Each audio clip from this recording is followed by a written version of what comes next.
Right, well, yes, welcome everybody. And thanks for thanks for joining this webinar in whatever format you're joining it. For those that are live here and taking time out of their afternoon, especially on a June month end, we appreciate it. I'm James Naylor. I'm the founder of ITbuilder and now CTO. Not a phrase I'm comfortable with, more of a technology strategist here at ITbuilder now. And I'm really excited about what we're going to be talking about today because it's something that's been close to my heart. Over 25 years of change in the IT industry, and that is around how leaders should govern risk and actually why most don't, as risk and yes, cybercrime and theft of data and it's just become so much more threatening over time. It's a subject that's close to my heart, having run an MSP for 25 years and often feeling that risk is not squarely understood, where the accountability lies. So we've planned this session, which I'm really pleased, and it's not about technology. So if you're here for the difference between MDR and XDR, we're not going to be covering that. This is about leadership, accountability, where risk should lie in an organisation, and I'm very pleased to have with me here our new managing director as of beginning of this year, Henry Lawrence, who has stepped into the helm here at ITbuilder to navigate the business through what is undoubtedly a brave new world of not just protection from ransomware, but good governance and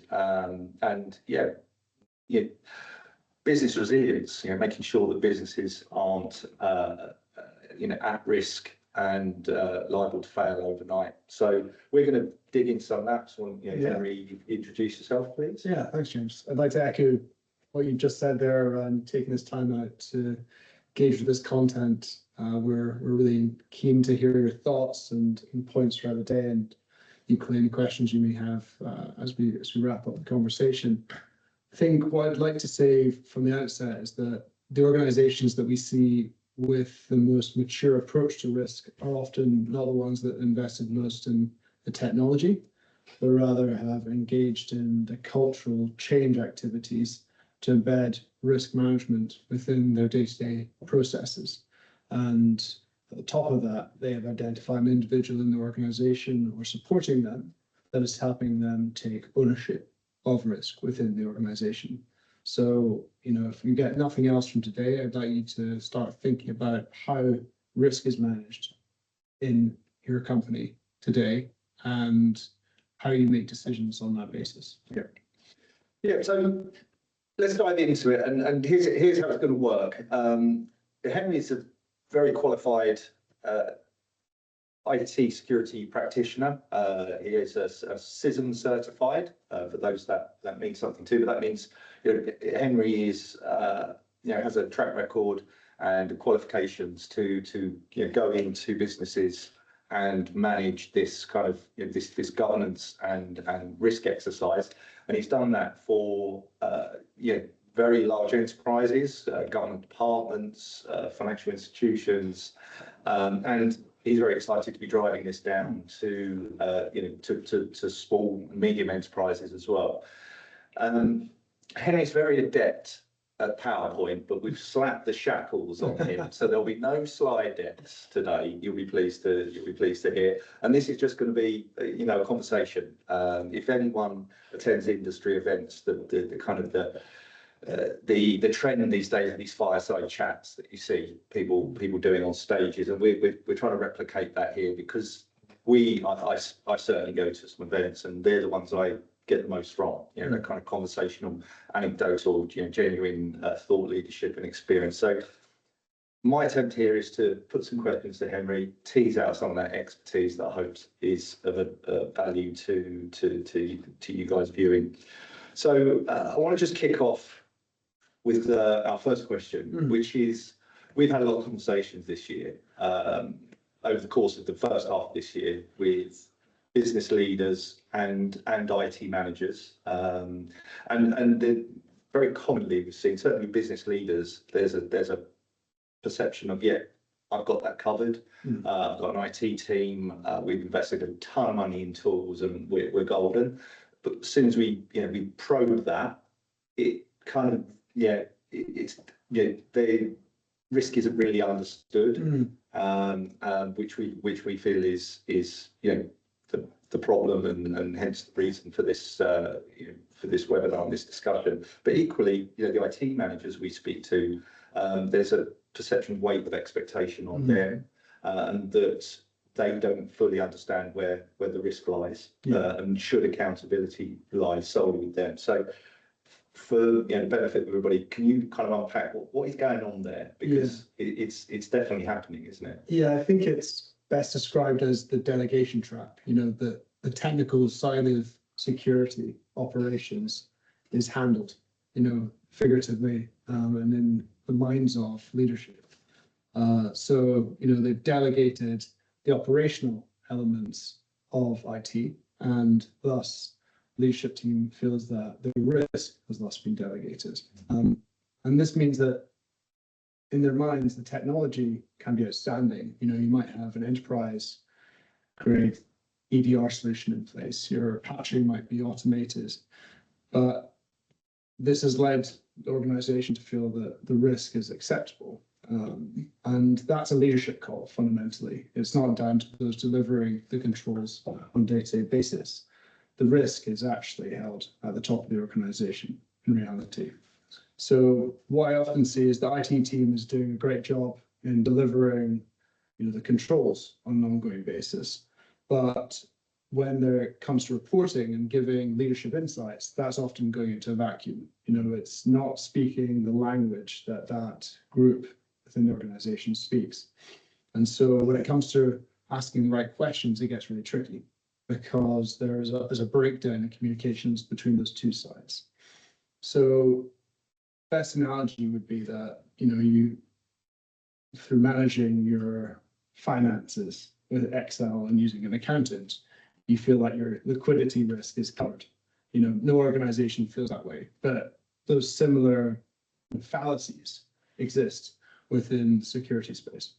Yeah, it's interesting because it's what I found when we began our journey with ISO 27001. As we grew as an MSP, and we identified, look, to be credible, we need to have this certification. And the sort of old techie in me was quite excited to think, oh, I'm going to be listing out all of our cool tools and our firewall zones and this and this. But it was actually not as much about that. Obviously, you have to document that, but it was more around, who's going to be notifying certain departments and third parties, and what's the decision-making hierarchy of all this? Nothing with even any thought to in terms of how does our business respond to an event. So it's having been through it, I kind of recognise it, that it's it's not just tech. It's a lot more of that, and it's more about the leadership than anything. So when you've gone into these scenarios, in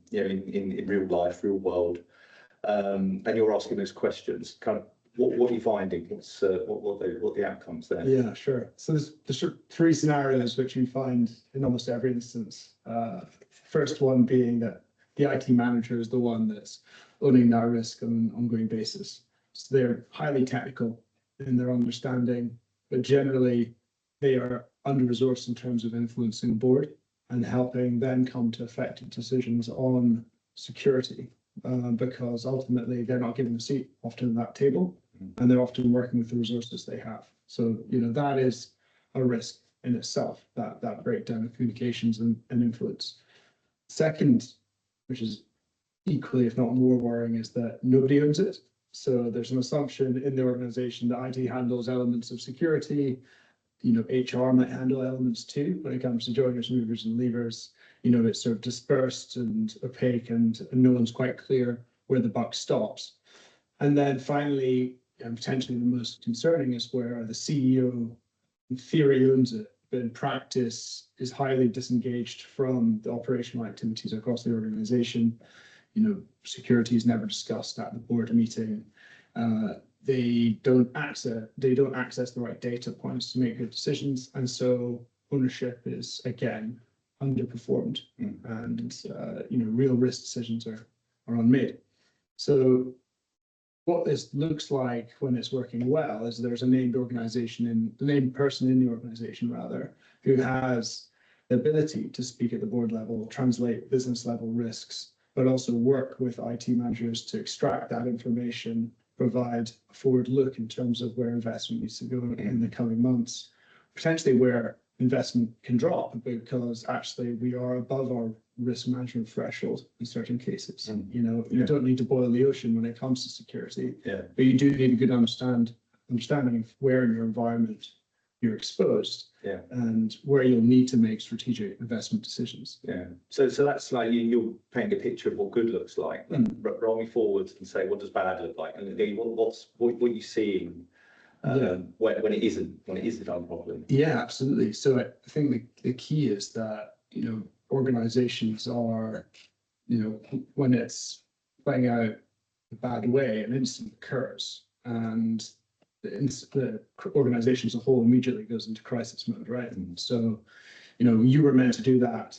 What's happening with this? Who's owning the resolution? Who's owning communications? And flurry of activity happens, but it's largely ineffective activity because there's no plan written down, there's no clear delegation of responsibilities, there's no racing. And so individuals are largely running around and getting in each other's way. So that's the sort of initial impact of a poorly defined governance structure, if you will, when it comes to cyber incident. Secondly, the company itself starts getting engagement from their peers and in their community. So they're getting contact from potentially their client, from their suppliers. If they are a public organization, they're getting asked for questions from the press. And potentially they've had to engage the ICO at this stage to let them know of the potential data breach that's occurred. And so, there are these sets of steps which they need to take, but they're not yet ready or have the right level of communications to engage with these providers. And then finally, the one that keeps us all up at night is operational disruption. So the business grinds to a halt. We've got no view of what's the point of time that we need to be back up and running, or a time recovery point that we've set as a target. That's not defined in any of our policies or procedures. And so we're then, scrabbling around to get things up and running, but we have no backup plan in place and nothing to fall back on. And, that's where the organization faces financial implications, obviously from that disruption, reputational damage, of course, and, potentially, and then the line goes out of business, stops functioning because of all these things that cascaded down. And, while the sort of vector coming in was an attacker and the weakness in the organization was potentially a technological one, there were so many policy control and procedure gaps that weren't covered that ultimately led this incident to be highly impactful for that organization. So I think you sort of lead me on to my next question insofar as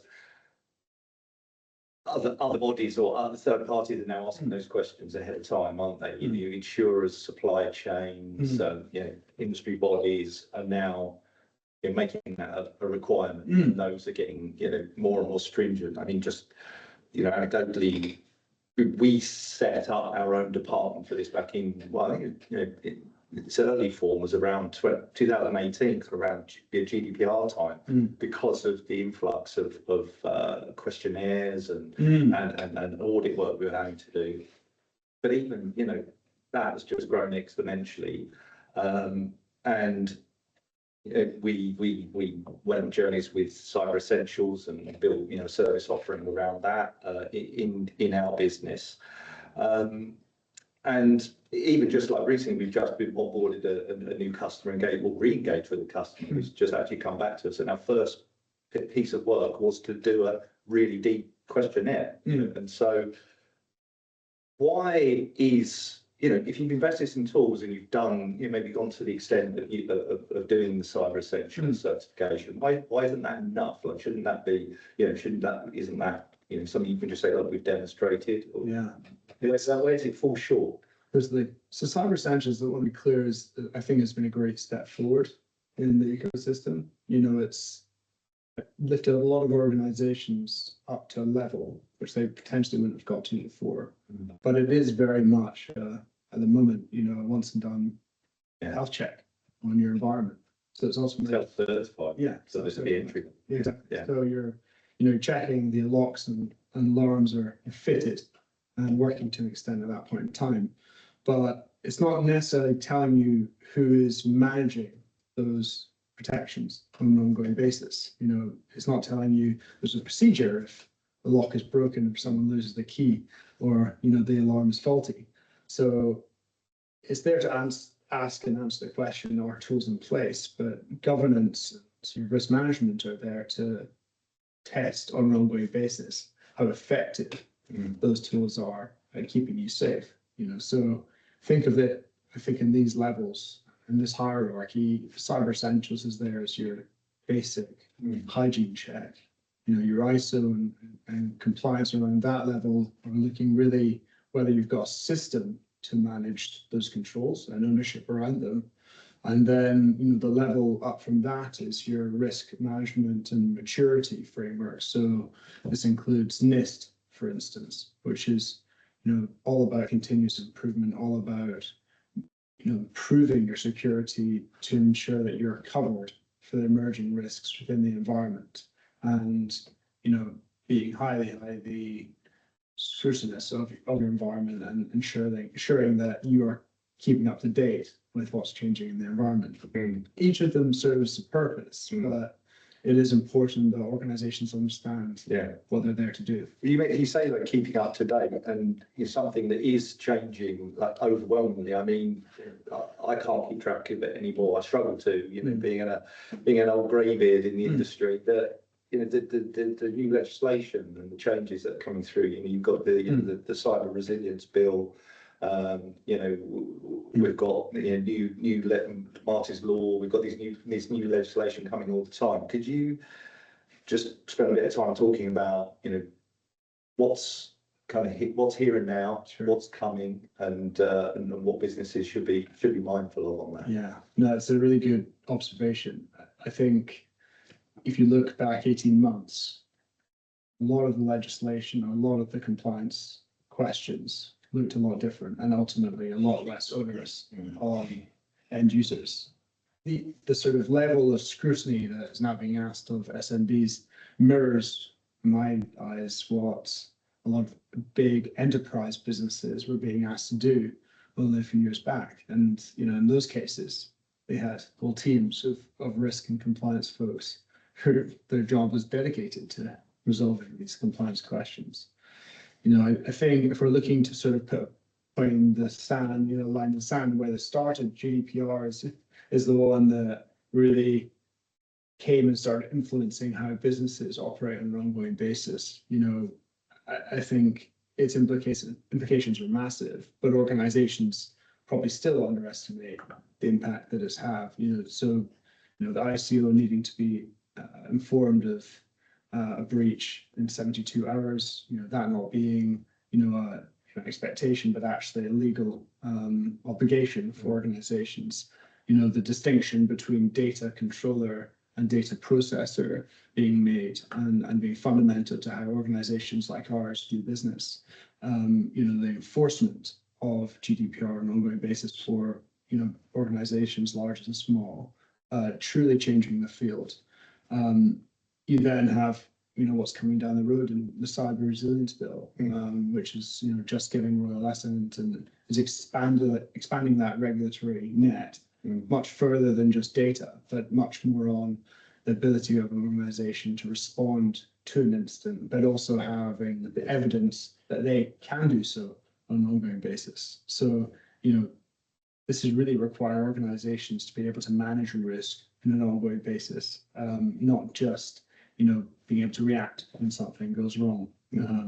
Security requirements then are popping up around this and questionnaires. They're coming in every procurement questionnaire with government now. And this is before the bill has even really come into fruition and really playing out in reality. So, you know, watch this space, that you expect this to have an even larger cultural and larger impact across organizations than GDPR did. Yeah. The next is, you know, in organizations as a whole, the ability to get cyber insurance at a good premium. You know, the questionnaire itself and the sort of ability to get cheap insurance for cybersecurity has, you know, been blown out of the water. Insurers are asking more and more control-based, risk-based questions about organizations. You know, they are upping their tolerances, they're lowering their tolerances for control failings and also any incidents which have occurred for organizations. And ultimately, you know, anyone that's looking to get cyber insurance in the next few years is going to find that renewal conversation increasingly painful if they're not keeping on top of their policies, procedures, etc. You know, we're seeing also sector-specific changes, the FCA's operational resilience expectations, you know, for any organizations they regulate, getting higher. So, you know, that means that they're having to set disruption tolerances. Organizations are having to set the tolerances themselves for how they get back up online, how they get working again for their clients. And equally, you know, they are up in the prescription on how organizations that are FCA regulated behave and operate. The final piece is sort of go-to-market in any different sector. You know, I think that sort of procurement process has become more and more formalized across the market as a whole. And so, you know, expect even in organizations that previously never had, you know, hard sector-specific regulations to be upping the demands for information around controls, policies, and procedures when you go to market. Yeah, no, definitely. You know, as a libertarian at heart, really kind of put my politics slide, I have a completely different sort of feeling, a sense towards this. I mean, I think the cyber security resilience bill is music to my ears. More legislation, you know, more stringent requirements within the industry and industry bodies is kind of what I was dreaming of 10 years ago when you got to, you know, peek into the world of what, you know, hackers do when they're in an environment, when they exfiltrate data, when they, you know, ransack systems, and just thinking, and yeah, this is probably a nod to the days of, well, you know, the bucks did stop with IT. The IT service provider was expected to have all the answers, and feeling, wow, like there should be some legislation here. I mean, you know, you're just a small IT department, IT team. And you know, there are sort of nation state actors wanting to come in and yeah, even if it's for, I don't know, a million Bitcoin or whatever, but you're left holding the can there. So, and that's the one that I say that we are most focused on as providers, right? We're heavily implicated by the, you know, the cyber security resilience bill that's coming through, and there's going to be a real, you know, distinguishing between organizations that take that seriously and we can emphasize. I mean, anyone can go and stand up a, you know, a Huntress deployment and say they're a cyber security outfit, but can you do the whole bit that goes with it? You know, the governance, the risk management, that bit. Yeah, big questions. Big question that the industry needs to be asked of itself. So I think that's great. Just leading on to that, you know, I've kind of talked about the, you know, nation state actors and compromises and things. Just and I don't think we need to, you know, go in all, you know, gore and details on this, because I think we can all imagine coming in and your business being rendered, you know, inoperable. Like nothing's working, you can't get to anything, your POs are down, your finance system is inaccessible. I think we can all imagine that scenario, but could you sort of run through what the 24 to 48 hours looks like in your experience, and kind of align it to why this is important? Yeah, so I've seen this in a few different lenses. I suppose being called in to respond to these types of instances and responding to crisis scenarios, but equally running high in depth crisis exercises with clients. And, no matter how sophisticated that organization is, there's always gaps in the process, misunderstandings about the environment that they look after and they have, ultimate responsibility for. In each case, there is initial traumatic concern. Pastebin potentially has been put online with client information. People are tweeting about disruption potentially, and we start the panic button. Whether that's at the bottom of the organization, top, and what people are asking is what's happened and how can we respond to it, and that's the sort of first few hours. Often, as the picture gets clearer, we're too late to really prevent the attack from occurring. So, and generally by that point, the attacker is in the environment and they're moving laterally and they are identifying the crown jewels that they want to exfiltrate, encrypt, or and sort of begin that ransomware conversation, ransom conversation. So they are escalating privileges to get to that point, and they're moving around the environment to get to their point of attack. So then the call happens, the email happens, the request comes from the attacker, and the CEO or MD is asking the question, how bad is this? How exposed are we? And what they're missing from that point is true understanding of, what's my responsibility here? And what are the expectations on me to respond to this incident? And, what's my plan of attack when dealing with a potential intrusion and situation? So they're being asked fundamentally, to act as a responsible party, but they have none of the tools around them to enact that duty. I've been in the rooms with the senior individuals are asking, can we not just tell anyone? Can we just cover this up? Can we pay it off? And ultimately, we need to be knowing that question in advance if that's going to be what they go for. And equally, that every question that's been asked before that should have been thought through. Yeah. They need to know that they should be contacting the ICO in 72 hours. They need to know that the clients need to be engaged in a period of time, and they also need to be aware of any precautionary activity they should be sharing data to, and who they should be engaging with to mop up the situation fundamentally, because often they'll find that the capabilities for recovery don't exist within their organization at that point. And so they might need to go for external support. Yeah. I mean, from my experience, and I think really pleased to say I only really had 2 incidences in 25 years of a full-on breach. One was actually fairly innocuous. They got in, ransacked a system. There was no personal data. It was just a functional server, no lateral movement. It was pretty easy to restore and get back in online. But that's that can be the case. You've been lucky if that happens. The other example was a small business of about 50 people, and it was a very hands-on CEO, ops guy, had a hand in the IT and called us in, and it was a full, everything. They'd get everything, and saw him not only try and deal with the operational, with businesses running on 10% capacity, but well, how do we function as service our clients? But then doing the call into the ICO, because it was a call center business. Sure. The data was personal data.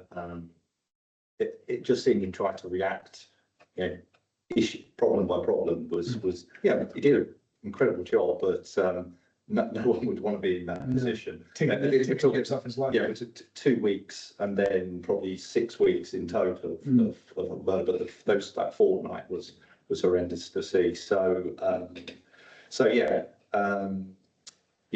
not nice. So one little question. I hear this a lot from people is, we're too small. Like the names you see online are M&S, Co-op, all the big brands. No one's interested in John Smith Limited down the road. But is that practical? Way to look at it? I mean, the sort of arms race, if you will, in cybersecurity has been fascinating to watch, because yes, now SMBs have access to a set of tools which frankly would have been only available to organizations with large budgets beforehand. You know, the general commoditization of really strong EDR tools, really strong MDR tools, really strong and effective security education awareness has been incredible at, you know, providing capability to small organizations, largely through a provider. But that commoditization sadly also happened in the attacking world. You know, for cyber hackers, they now have access to LLMs, which can, you know, mass produce content for phishing campaigns. We don't need the technological skills or coding skills to do it. Exactly. The sort of barriers to entry to the effective hacker today, you know, that's become incredibly low. You see that with the MS attack. Yeah. You know, these are sort of largely human-based attacks done at scale, and, you know, waiting for one individual to slip up. And often in the supply chain as well, Exactly. in the organisation within itself. Yes. So, you know, I think sadly organizations need to be more risk aware at that part of the market, because, you know, they're vulnerable to this, you know, new commoditization of attacking techniques, and, you know, generally large organizations have been ahead of the curve, and have, you know, these elements at least baked in. Yeah. Okay. Okay. Let's roll that on to something, you know, like practical solutions. So, you know, having been, you know, on a journey since 2021 of bringing, you know, ISO 27001 into an organisation, which is it's a given for a technology business. But if you're a business, you're starting out today, you're listening to this, you're hearing what we're saying, and you're thinking, that sounds like a lot of work, sounds like a lot of meetings, a lot of whiteboarding. What's a set of practical first steps? What do they look like, and how can someone get a start or make a start on this journey? Yeah, the first question that we'll ask when we go into an organization is to show me your key risks in the report, show me how you're managing them. You know, more often than not, they don't have a single report which shows me their key risk indicators to really summarize that. And so at that point, it's not about buying another tool. It's not about, you know, necessarily even getting another certification. It's about creating a habit for governing risk through effective data points, and then making decisions off the back of those. And whether that is, we need to up activity in a particular area, we need to be more effective and more efficient at patching, for instance, because of its downstream risks of the business. That's how those decisions are made. So, you know, first things first, you've got to name an owner for risk within the organization, you know, someone senior enough and, you know, engaged enough in the business outcomes to understand that risk and thus make decisions on it, and also someone that can, you know, be technical enough to understand and assess the operational reality of what's happening on the ground. That is the chief information security officer in many organizations, but most SMEs, let's be honest, don't have the budget to pay between 100 and 200 grand for that individual. So, you know, the vCISO function, the fractional CISO function is there to scale that capability across organizations that can afford that individual and skills they have, but equally the technology, the platform in which they make decisions from.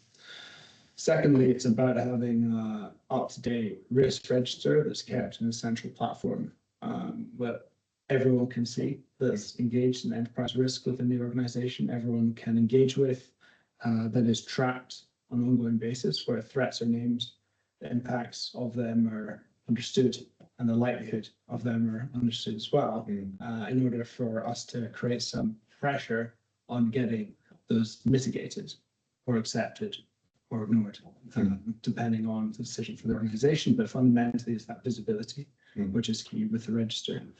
And, you know, thirdly, I think it's really important that with risk in mind, we begin thinking about the incident response plan. So who's responsible for key activities in the hours after an incident, for key for those responsibilities and who is owning that plan. Really importantly, owning that plan on an ongoing basis. Say the CTO leaves, who's then updating that new responsibility, that new named individual for managing that person's activities during the crises. So, again, reviewing that on an ongoing basis and keeping it live, keeping it a living document. So the sort of model of a vCISO program and sort of service is to provide those skills, that capability, that competency to organizations that can afford it, from a single named individual, but do need that skill and do need that capability on an ongoing basis. Yeah. Critically, it means that someone who's answering to that risk on an ongoing basis is keeping the exec team honest when it comes to managing that risks, and there's a named individual against it. Yeah.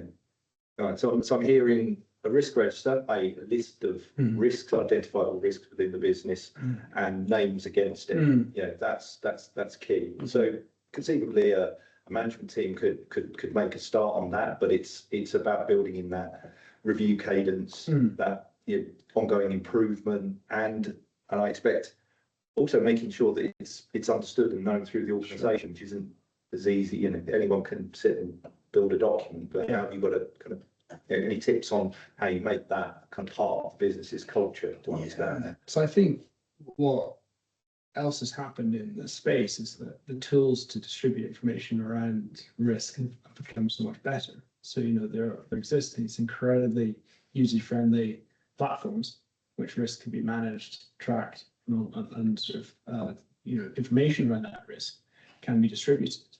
And so, the ability for organizations to maintain that register, but equally share information around how we're resolving it and what's expected of the rest of the organization has really improved. And when I was doing this for large organizations, they were still managing it via Excel or via very, very clunky GRC tools. That's sort of changed now. We've got very, very integrated technologies which can help us improve that visibility, improve that management, and ultimate engagement. Yeah, and that just becomes part of a tool for the board as much as a P&L on the balance sheet is on the agenda.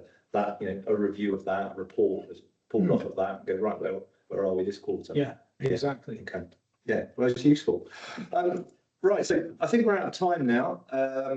So I wanted to just kind of open it up to any questions. If we've got any, please either do a show of hands on the Teams app or type it into the chat.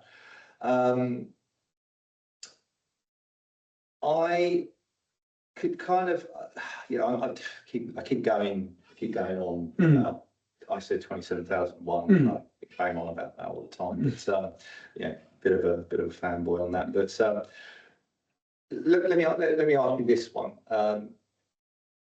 Someone's in the middle of ISO 27001. Are they good? Is that are they covered on that level? Yeah. So to be entirely clear, ISO is a system in which to manage your approach to information security. How as an organization do you think about the different controls that you manage? How do you document that?